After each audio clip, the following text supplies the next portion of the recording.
Welcome back to Conversations with Kate and Carrie. We are so glad to have you today.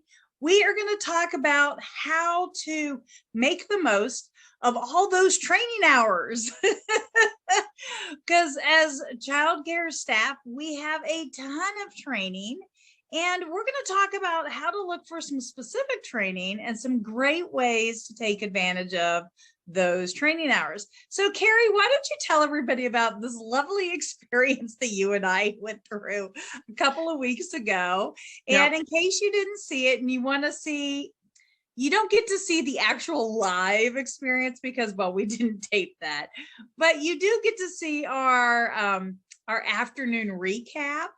And so if you'll tell everybody about that, and then we wanted to kind of come back and talk a little bit about, with a little more thought, about how you can really use that experience and the training and how to bring that as an actual asset to your program. Okay, so what happened was I have a niece. Kate also calls her a niece, even though the relationship is not that clear, but we just go with niece and aunt to everybody. Her mom calls her my niece. That's what I said. We just go with niece for both of us. Even though it's not exactly. And they were having some issues, and I needed to have an aunt day. She needed somebody to watch her toddler while she was taking care of other things. And so, great. I know how to do that. I have skill in that. I used to be a toddler teacher. I can do this. No problem. She knows I can do it. No problem. What we didn't think through is that the last time I installed a toddler car seat, were we in another century? I think we might have been in another century. I made it a few decades ago. I may have done it at some point in my childcare center after I did it for my kids, but it's been a long time, and car seats have evolved. Well, in my last car that I had a car with a toddler seat built in. So my car, and we had 3 of those vans. So I had that same van 3 times that had a built-in toddler seat. So yeah, I know how to put in a baby car seat, but boy, this toddler car seat definitely took us both for a ride. Like, we didn't know about the D-rings in the seat. We didn't know that there are clamps. Everything that we had done involved just the seatbelt. And so this whole other level. Anyway, so I'm sure a lot of you are laughing because you already know this, right? But we have people for installing car seats at schools, right? This is not our job usually. And so we were just like, and it reminded me of the fact that Texas A&M actually has a course in car seat safety. And so you can take a training in car seat safety, or what my suggestion is, have one of your staff who is agile. Okay, so my suggestion is to have several of your staff. Yes, especially closing staff. Yeah, that are agile. Again, they need to be able to crawl around under and through. It was very much a Berenstein Bear moment of inside, outside, upside down. And now I own my own. That should be a book. That needs to be a book. Inside, outside, upside down is a book. No. There needs to be a book about the aunts and the grandmas trying to install a car seat.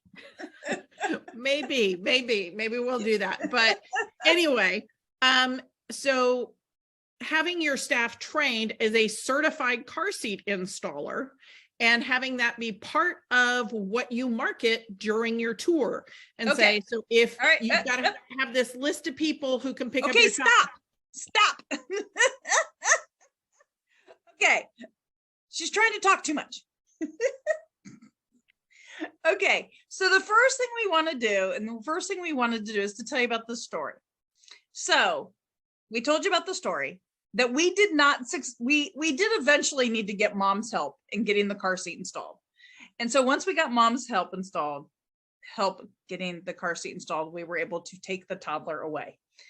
And we realized that we are probably not the only backups to pick up toddlers to go through this experience who've had to beg for help from somebody. Yeah, and I'm on her emergency pickup list, right? So if I had to do this and I'm picking up her daughter because her daughter is sick, so she's grumpy and crying, and I have to spend 20 minutes trying to figure out how to get the car seat in with a grumpy, crying toddler, it would be a nightmare. And it will be a nightmare for anyone at your center whose aunt, grandma, coworker, whoever is on the emergency pickup list, if they don't already have a toddler car seat installed in their car, or they haven't done it in a while. Yep. So I just think it is a really cool thing, and it would be an easy thing to add into your sales pitch. Stop. We're not to the sales pitch. Okay, we're still on the story. Okay, so now that Carrie's told the story, from the story, we were going to go to the training. So yes, the idea here is to identify as many of your closing staff, if not all of your closing staff as possible, to go through this training, because we really do, having now been through this on the other end as possible, see some real advantages to it. And it's also a great thing to do if your community is having any sort of a baby boom. It's a great thing to do as part of a hosting. If you have sort of a spring event or a fall event, always include for free some sort of car seat rodeos, car seat inspection. You call it what works for your community. You can also have that parents can bring their car and their car seat to you when they're 9 months pregnant, and you guys will install the car seat correctly so that it's ready for when the baby arrives. That's another great way to do that. So we could probably come up with 4 or 5 other ways to use just this one training, right? But this is not the only safety training available, right? Right. Everybody has to have first aid and CPR, so you can't really market that you have first aid and CPR. But let's talk about everyone on staff has it, as opposed to just the required people on staff. So let's talk about that. So one of the things that used to happen back in the day before everything was digital is we used to get some really beautiful certificates, right? But then it was always a shame that they were always stuck in a drawer. And as it is, we still file them in a drawer. We usually print them. A lot of times we'll print them. It depends on if you're still a paper person. But it's not a bad idea to print some of these certificates, make them pretty-ish, maybe even put them in a frame and put them in your lobby or put them in a hallway going to classrooms where people can still see the credentials, maybe even put them with people's names. One of the facilities that I visited, and it was actually very impressive to me, it was the headshot of a teacher, and it wasn't your corporate headshot. It wasn't stodgy. It wasn't stodgy. It was a fun headshot. It was still a headshot, but it was more of a relaxed, casual headshot in their classroom, kind of, and they, depending on how old they were. Yep.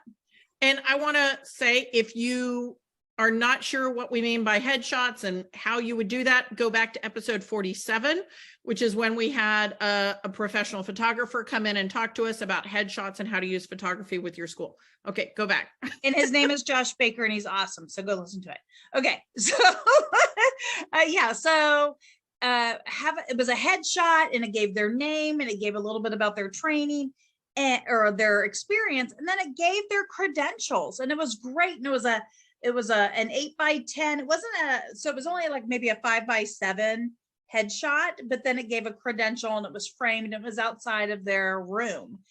And it really kind of really told you their background. And because we do training every year, it wasn't necessarily every training they did all the time, but it might have given you an example of 20 hours of Montessori or 30 hours of curriculum play based. And And so they updated it every year. And it was a great way to get an idea of the experience and the training that that teacher had had. And so what a great way to kind of build a resume for your teachers and have it right there in front of you. So when you're given the tour, you don't even have to remember the bio of every teacher. It's right there. And this teacher has had, 72 hours of math and science curriculum training in the last 3 years, or whatever you wanted to highlight. Well, it reminds me of when I go get my tires, new tires for my car, all of the different installers, there's a picture and there's all these little medallions underneath that says they have this certification or that certification or the other certification. You can do the same thing for your teachers when they get trained in how to use EpiPens. Mm-hmm. Have a certificate, even if there isn't one, make one that, and maybe it's a little icon that you put on their bio that says, EpiPen trained, and their first aid and CPR. Okay, well, first aid, CPR, car seat, EpiPen, emergency food action plan. So everybody has to have some training, but you probably have someone on staff who has gotten more of that training because it's a concern for them or for someone in their family. So they've taken every training you can find on allergy action plans. You could probably give them some gold stars. Yep. It's definitely helpful for those gold star staff members, but other things, playground safety inspector. Who is your playground safety inspector? Get them some extra training, give them a title, put that out there so that the parents are like, ooh, this person is accredited as a playground safety monitor. And yes, there is a national, and that is a credential. Yeah. And if you're trying to figure out what to do with your staff who've been there for a couple of years and they're tired of doing the same training every year, some of these things that take 14 or 15 hours, give them that opportunity. Let them start to build their resume. Yep. Give them some real credentials. Yes, there's the 5 hours they have to have every year, but other than that, why not give them 20 in something that really is a certification, even if it is, they're now in charge of the playground. And that means that, once a quarter, they have to spend 2 hours, checking every nut and bolt. Give them an added responsibility, give them their own clipboard and, a certificate. Did you laugh at my clipboard joke? Yes, because we think everybody needs clipboards and business cards. That's what everybody needs. So yes, they do. And so having those and use them in your marketing. And if you're doing something, I'm going to pick one of the low hanging fruit kind of things, right? You're going to have maybe some social media and you're like, what am I supposed to post on my Instagram or my Facebook or whatever? Here's an easy thing to do is highlight Miss Janice this week and talk about how Miss Janice has this certification, and maybe Miss Janice is willing to talk on, in a recording about how cool it was to get the playground safety inspector training and how they really appreciate the fact that working at your childcare center, they were allowed to take this and encouraged to take it, and you supported them in getting this additional credential. Somebody's getting their CDA. Great. Why is that not on your social media? The parents don't know what a CDA is. Okay. They also don't know what any of the endorsements your doctor has. Does that stop your doctor from talking about their endorsements? No. So have your, all of this credentialing, whether it's health and safety or whether it's child development credentialing, needs to be part of your marketing, and it should go out in your newsletter. It should be on your social media. It should be hung in the wall or in the parent bulletin board in that classroom. And if you have teachers who are like, doesn't everybody have food handlers? And you say, no, not everybody has food handlers. In this room, there are 4 of you who work. You're the only one who has food handlers. I think people should know that you went and got that training. Well, somebody had to have it. We could have changed what we're doing for snack. So there will be staff who were like, this is so ridiculous. Why are you putting it out there? And the answer is because I want the parents to treat you like the professional you are. Mm-hmm. This should be part of your marketing. It should be part of your staff development. It should be part of how you're helping your staff feel that sense of pride in what they do. They're doing cool stuff. Let's let people know about cool stuff. And if they're not doing cool stuff, shame on you as the director. They should be doing cool stuff. There's dead air now. Kate has nothing to say. Hopefully we've stepping off the soapbox now. Your turn.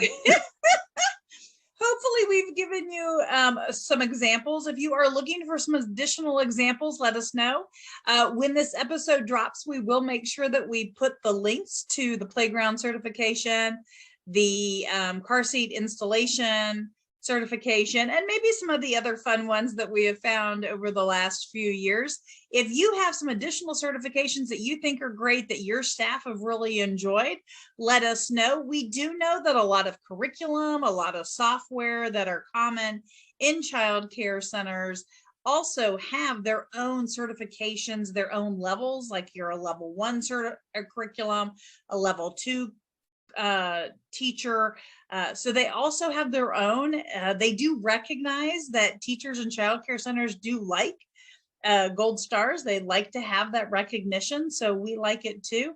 All of this will help you as you are building towards your own Texas Rising Star certification, because we want to make sure that you are getting the most bang for your buck, literally. So with that, we look forward to having you guys listen and check us out next week, and have a great weekend. See you next time, or hear you next time. Wait, no, you'll hear us next time. Yes. Here we go. You'll hear us next time. Make sure that you are subscribed and share the show with someone you know.